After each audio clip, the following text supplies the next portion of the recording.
Untuk materi yang akan Bapak Ibu pelajari. Apa sih yang dibutuhkan untuk tanam jagung, pelihara ayam, pelihara sapi, supaya sistem pupuk itu terjadi? Yang kita buat yang pertama Bapak Ibu, berarti Bapak Ibu harus membuat 7 macam pupuk. Tadi Pak KB sudah sebutkan ya. 7 macam pupuk ini adalah yang dibutuhkan semuanya, mulai dari pembenah tanah, ZPT, buah, ZPT daun, insek, fungi, urea, dan horti. Itu 2, 3, 4, 5, 6, 7. Saya minta maaf, ketika sudah punya 7 pupuk seperti ini, Bapak Ibu sudah lengkap atau belum? Sudah lengkap. Nah, saya akan jelaskan sedikit-sedikit. Pembenah tanah. Pembenah tanah ini Bapak Ibu berasal dari kita ambil tanah yang tanah kita. Kenapa saya harus membuat pabrik pupuk di tiap desa? Karena di sini bedanya. Bakteri yang kita ambil adalah bakteri lokal. Kita tambah dengan namanya bakteri dari pohon bambu atau leaf mold dari kompos, humus. Supaya bakteri lokal ini dikalahkan dengan bakteri baik. Sehingga apa? Kita punya produk pembenah tanah yang baik.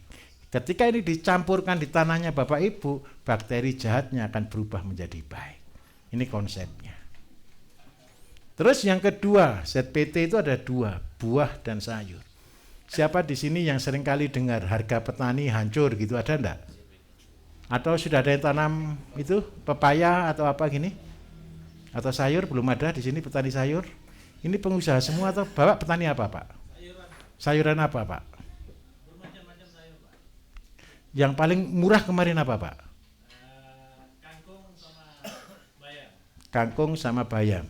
Kalau Bapak jual berapa biasanya? Biasanya kita jual dalam 3 ringgit, 3 dalam 9.000 lah Pak. Satu ikannya. Waduh, kalau 9.000 di Indonesia bikin sakit hati nih. Saya jual 2.000, Bapak jual 9.000. Gini Bapak Ibu, saya kasih fair ya, Saya juga punya anak yang di Kalimantan Barat. Mereka tanam kangkung di perbatasan. Mereka naik sepeda motor masuk ke daerah Kucing ya. Kenapa mereka di sana? Kerja 1 bulan bisa beli mobil baru Bapak Ibu. Yang ditanam cuma kangkung dan bayam. Betul, harganya memang ya sekitar maksimal 2 ringgit, 3 ringgit. Anggap aja 2 ringgit itu kan ketemu di angka 7.000 lah ya. Saya hitungkan. Kalau seandainya 1 ikat itu harga 7.000. Padahal 1 meter keluar 20 ikat. Ketemu berapa Bapak Ibu? Kalau kali 30 hari ketemu berapa Bapak Ibu? Kali 10 dulu ketemu 1,4 juta. Kali 30 ketemu berapa Bapak Ibu? 4,2. Ini cuma 10 meter sehari. Kalau bawanya 1 pickup, sehari bisa 15 juta. 1 bulan beli mobil. Saya ceritakan harga di Indonesia. Nggak usah di Indonesia Bapak Ibu. Di Singapura lebih ngeri.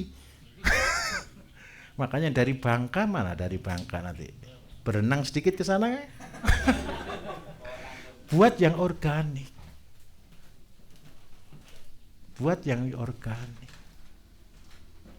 Lah saya minta tolong. Kalau pas harga murah apa yang dilakukan?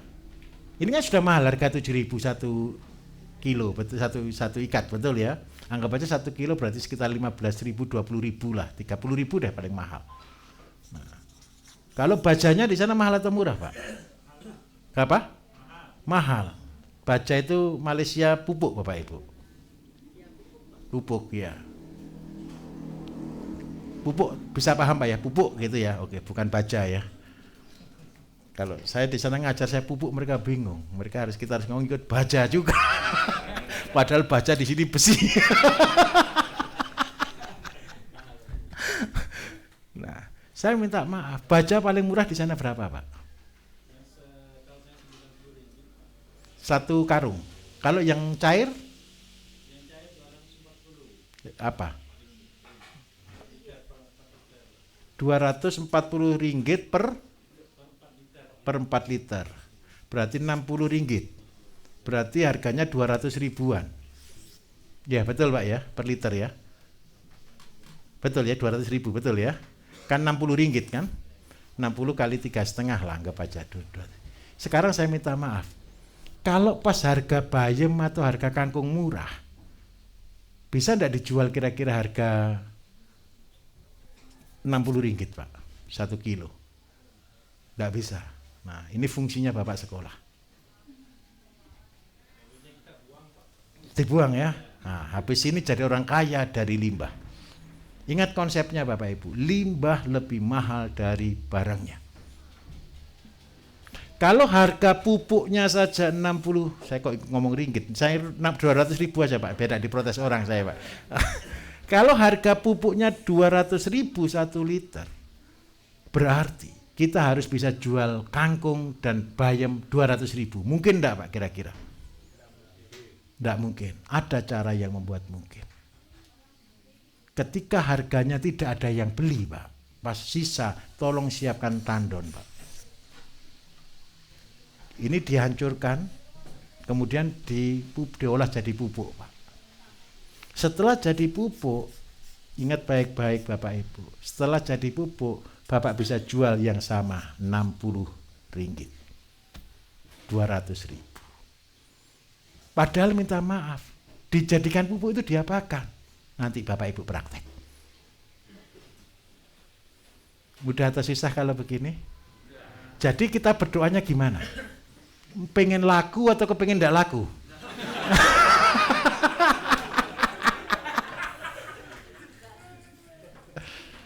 Bapak Ibu, saya mau katakan jujur, yang membuat bisnis saya tetap bertahan karena saya bisa mengolah sampah menjadi berkah.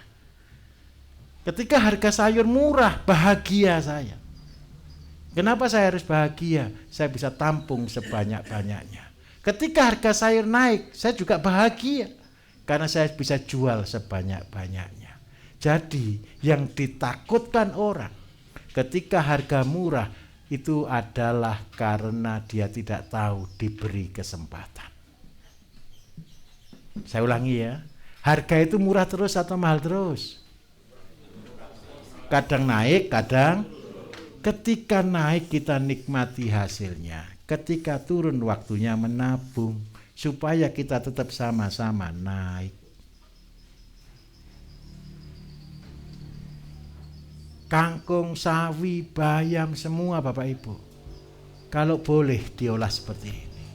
Pada waktu harga mahal jual, pada waktu harga murah bahagia, berarti waktunya nabung. Tidak lama kok harga murah itu. Betul atau tidak? Betul. Jadi itu harus ditabung. Bagaimana caranya? Dibuat jadi set PT buah atau set PT daun. Contoh, cabai terserang hama dan sebagainya, diolah jadi pupuk, jadikan model kayak nutrisi, disimpan, diawetkan, diolah, diproses, jadinya pupuk cabai. Karena apa Bapak Ibu? Semua ada hukum keadilan. Ini yang harus kita ingat baik-baik. Terus yang kedua, Bapak Ibu ketika membersihkan lahan banyak rumputnya bahagia atau tidak? Sudah bersyukur ya? Belum ya? Pusing ya? Kenapa kok pusing? Bukan, karena rumput tidak berharga. Kalau seandainya rumput itu laku dijual sama dengan tanamannya, bahagia enggak Bapak Ibu? Saya ulangi. Bapak Ibu kan tanam sayur nih, tumbuhnya banyak rumput kan? Bahagia enggak dengan rumput yang ada? Masalah kan? Karena apa? Karena rumputnya enggak laku kan? Kalau seandainya rumputnya itu ikut laku seperti harga sayurannya Bapak Ibu, bahagia enggak tumbuh rumput? Bahagia. Bagaimana caranya rumput yang tidak berharga ini jadi berharga? Itu yang penting. Ayo kita lihat rumputnya Bapak Ibu. Saya mau tanya, tanamannya keserang penyakit, rumputnya keserang penyakit atau tidak? Kok bisa? tanamannya dipupuk, rumputnya tidak dipupuk, yang subur rumputnya. Kok bisa? Gimana? Loh, kalau bersaudara kan sama-sama bagus ini. Yang ngenes itu kan satu, rumputnya subur, tanamannya kerdil. Betul atau tidak kira-kira? Terus berarti rumput fungsinya untuk apa? Ingat konsep penciptaan. Semua yang diciptakan oleh Gusti Allah Bapak Ibu, semua berguna dan bermanfaat. Setuju atau tidak? Kita lihat rumput tidak berguna karena kita terbatas pengetahuan kita. Jangan nyalakan Gusti Allah dulu. Paham maksud saya di sini? Rumput itu Bapak Ibu, itu adalah pupuk pertama yang disediakan alam untuk Bapak Ibu. Yang kedua, rumput itulah obat-obatan yang diberikan alam kepada Bapak Ibu untuk menjaga tanaman Bapak Ibu. Saya tunjukkan konsepnya. Ini tanah Bapak Ibu. Pernah tanam rumput? Pernah. Susah atau tidak? Gampang subur atau tidak Pak? Atau ngerawat? Ngerawat sedikit. Pernah tanah kosong terus ditumbuhi rumput? Subur mana?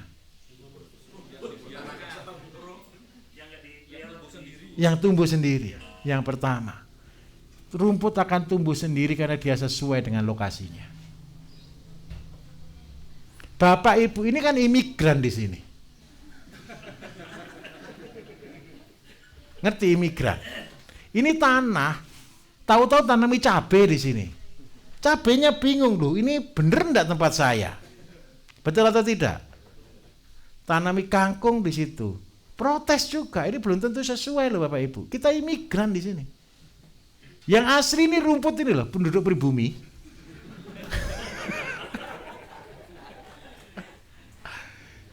Supaya seluruh tanaman ini familiar dengan lokasi yang ada. Bagaimana caranya? Penduduk pribumi ini Bapak Ibu kita harus pindah ke sini.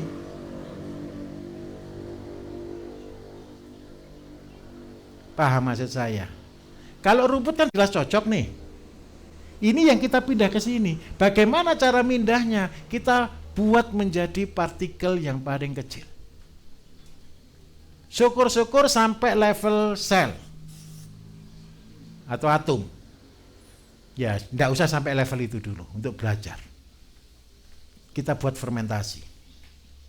Jadi yang ada ini kita fermentasi supaya dia terurai. Setelah dia terurai kita masukkan ke dalam tanaman yang akan kita tanam. Kembalikan sebagian ke tanah. Sehingga apa? Tanaman ini akan menjadi tanaman yang bisa adaptasi ke lokasi tersebut. Paling simpel Bapak Ibu, ini saya tunjukkan paling simpel. Coba ya, Bapak Ibu sudah tanam cabai, dirawat dengan demikian serupa, dikasih insek, dikasih fungi, tetap jamuran kok. Hujan terlambat, mau hujan malam, pagi tidak nyemprot, jamuran besok pagi kok. Betul atau betul? Rumputnya loh tidak pernah jamuran. Berarti rumput punya apa? Anti jamur.